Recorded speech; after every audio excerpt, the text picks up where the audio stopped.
যারা উপস্থিত আছেন সবাই বলতে আমার সালাম, আসসালামু আলাইকুম এবং আদাব। ধর্ম যার যার, রাষ্ট্র সবার। আমরা স্বাধীনভাবে এই বাংলাদেশে বাঁচতে চাই। আমরা মতো অন্যায় জুলুম নির্যাতন সেটা জামাত ইসলাম অ্যাকসেপ্ট করে না, আমরা সেটা চাই না। কোনো ধর্মেই চায় না অন্যায় জুলুম নির্যাতন করতে।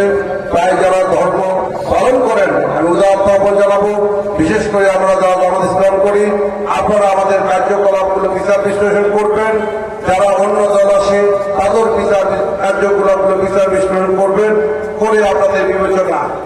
আজ যেহেতু ধর্ম আপনাদের আমরা ব্যাঘাত করতে চাই না, সবাই আরো পাবো ইনশাআল্লাহ। কিন্তু জামাত ইসলাম সামাজিক কাজ এবং ইসলাম ভিত্তিক কাজ করে, তার প্রমাণ আমরা হিন্দু মুসলমান ভেদাভেদ আমরা করি না। তার প্রমাণ মারিয়ায় নৌকাডুবিতে 22 সালে 73 জন মারা গেছে, 72 জন হিন্দু ভাই বোনরা। ওখানে আমাদের আমিরে জামাত ইসলামের লোক বলে নাই যারা হিন্দুরা মুসলমান। আমরা মানুষ হিসাবে মানুষকে মূল্যায়ন করছি।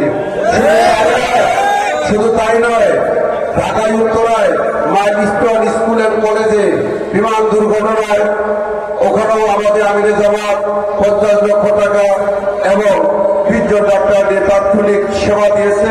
সেখানে বলা হয়নি হিন্দু মুসলমানের কথা, সেখানে বলা হয়েছে মানুষের পাশে মানুষ তারা। এই শুধু তা নয়, আরো বন্যা যখনই হয় তখনই আমিরে জামাত এবং আমরা জামাত ইসলামগুলো কাজ করতে চাই। যেহেতু ধর্মীয় অনুষ্ঠান আমরা ব্যাঘাত করতে চাই না, এরকম এতগুলো সমুদ্র শেষ সমাজের দু একটি কথা বলতেছি, তার কথা লক্ষ্য হলে কথা দু একটি পরে বলতাম। কিন্তু যেহেতু ওদের পূজা, আমরা জামাত ইসলাম এই কাজগুলো করে আসতেছি। কিন্তু 5 তারিখের পর আপনারা দেখছেন 8ম শ্রেণীর ছাত্রী বিয়ে দিবে না। সেই এক ভাই 54 বৎসরের নেতা যায় বলছে ওর বাবাকে, তোমার মেয়েকে আমি বিয়ে করব। তখন মেয়ের বাবা বলছে যে ভাই তোমার বয়স 54, আমার মেয়ে ক্লাস 8-এ, 13-14 বছর বয়স, তাকে কি সম্ভব?